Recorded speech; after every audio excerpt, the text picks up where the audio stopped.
আপনার বানানো মালপোয়া হতে পারে দোকানের চেয়েও সেরা স্বাদের। ফলো করতে হবে কয়েকটা স্টেপ আর সঠিক পরিমাণ। চলুন আজকে সেই ভিডিওতে জানিয়ে দিই পরিমাণটা কি হতে পারে। 500 গ্রাম ময়দার মধ্যে 300 গ্রাম চিনি মেশাতে হবে। আর মালপোয়াটা নরম করার জন্য দিতে হবে ময়ান। সেজন্য আমি 4 চামচ রিফাইন্ড অয়েল ব্যবহার করলাম। ভালো করে ময়দার মধ্যে এটা মেখে নিতে হবে। এরপরে কিছুটা পরিমাণ মৌরি দিয়ে দিচ্ছি। মৌরিটা আমি গোটা গোটাই দিলাম, ভাঙালাম না। এরপরে আমি দিয়ে দিচ্ছি কাজু আর কিশমিশ।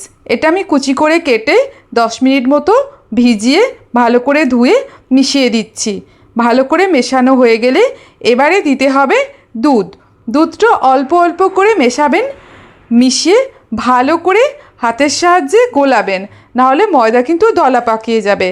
দেখুন ব্যাটারটা ঠিক এরকম দেখতে হবে, খুব বেশি পাতলা না আবার খুব বেশি ঘনও না। এইভাবে ব্যাটারটা বানিয়ে কড়াইতে তেল গরম করতে হবে। তেলটা কিন্তু প্রচণ্ড হিট করতে হবে, না হলে মালপোয়া ভালো হবে না। এরপরে একটা হাতার সাহায্যে আমি মালপোয়াগুলো দিয়ে দিচ্ছি। এবার ভালো করে ভেজে নিচ্ছি, উল্টে পাল্টে ভালো করে ভেজে একটু লালচে ভাব আসলেই আমি নামিয়ে নিচ্ছি। নামিয়ে আমি এমনিই সার্ভ করছি, আপনারা চাইলে চিনি শিরায় ডোবাতে পারেন, তবে এমনি এমনি খেতে আমার খুব ভালো লাগে। দেখুন একদম পারফেক্ট মালপোয়া হয়েছে। আর ভিডিওটি ভালো লাগলে অবশ্যই একটা সাবস্ক্রাইব করে দেবেন।